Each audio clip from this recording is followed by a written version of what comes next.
지금 우리에게는 압도적인 승리가 필요하다.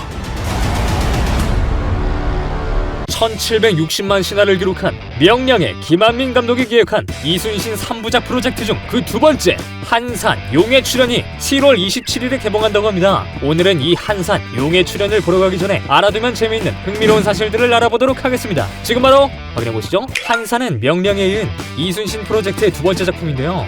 2014년에 개봉한 명량은 1597년에 일어난 명량대첩을 다뤘다면 이번 작품은 명량대첩보다 5년 앞선 1592년에 일어난 한산도 대첩이 영화의 배경이 됩니다. 그런데 이상한 점 눈치 못 채셨나요? 네, 시간의 흐름과는 반대로 영화가 개봉되었습니다. 역사적 순서로는 한산 용의 출연이 가장 앞부분에 와야 하지만 명량이 먼저 개봉이 됐는데요. 이는 김한민 감독이 뜨거움을 먼저 느낄 수 있는 명량을 가장 처음 연출하고 싶었기 때문이라고 합니다. 또한 이순신 프로젝트의 마지막은 노량이 될 것이라 하죠. 이순신 역으로 박해리 캐스팅된 이유는 바로 책의 한 구절에서부터 시작되었다고 해도 과언이 아닌데요. 김한민 감독은 징비록을 읽다가 이순신 장군을 묘사한 내용 중 영명한 눈빛이 마치 선비와 같았다 라는 부분이 박해일 배우를 떠오르게 만들었고 곧바로 박해일에게 전화를 걸어 캐스팅을 제안했다고 밝혔습니다. 당시 박해일은 대한민국 인구가 모두 다 아는 이순신 장군인데 뭘 믿고 그 캐릭터를 제안하셨을까? 라는 생각과 함께 부담을 가졌지만 고민하던 박해일에게 넌 최민식 배우의 이순신 역할은 아니지만 선비형 이순신은 네가 딱 맞는다며 충분한 설명과 함께 박해일을 설득했다고 합니다. 명량에서는 최민식, 한산에서는 박해일이 이순신 역을 맡았다면 이순신 프로젝트 마지막 영화인 노량에서는 누가 이순신 역할을 맡게 될까요? 바로 국민 배우 김윤식이 맡게 되었다고 합니다. 심지어 이미 촬영까지 모두 마친 상태죠. 한산 용에 출연한 러닝타임은 129분가량 정도 된다고 하는데요. 그중 해전이 차지하는 상영 시간이 무려 51분에 달한다고 하네요. 한산 용에 출연의 제작비는 얼마나 들었을까요?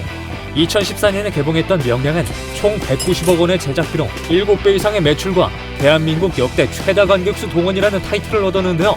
이번 한산 용의 출연의 경우 약 110억이 껑충 뛴 300억 원 정도가 들었다고 합니다. 변유아는 미스터 선샤인을 통해 일본어 연기를 한 적이 있습니다. 이번 영화에서는 더욱 수준 높은 일본어 실력을 보여줄 것이라고 하는데요. 변유아는 자신이 맡은 일본 외장 와카자카 역을 위해 일본어 선생님을 아예 집에 재울 정도로 과외를 받으며 일본어 공부를 아주 열심히 했다고 합니다.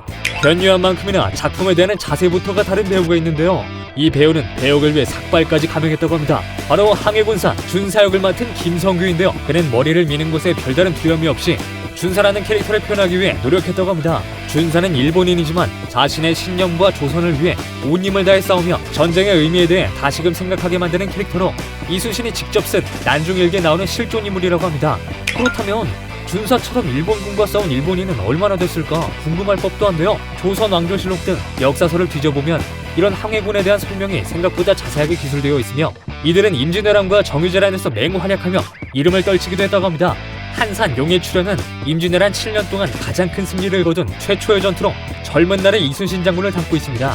명량이 우리의 가슴을 웅장하게 만들었던 것처럼 다시 한번 한산 용의 출연을 통해 그때 그 감정을 느낄 수 있을까요? 영상은 재밌으셨나요? 메디15가 다뤘으면 하는 영화가 있다면 댓글을 통해 알려주세요. 메디15가 그 영화로 찾아올 테니까요. 지금까지 생동성 시험 참여하고 사례비도 받아가는 플랫폼 메디15였습니다. 감사합니다.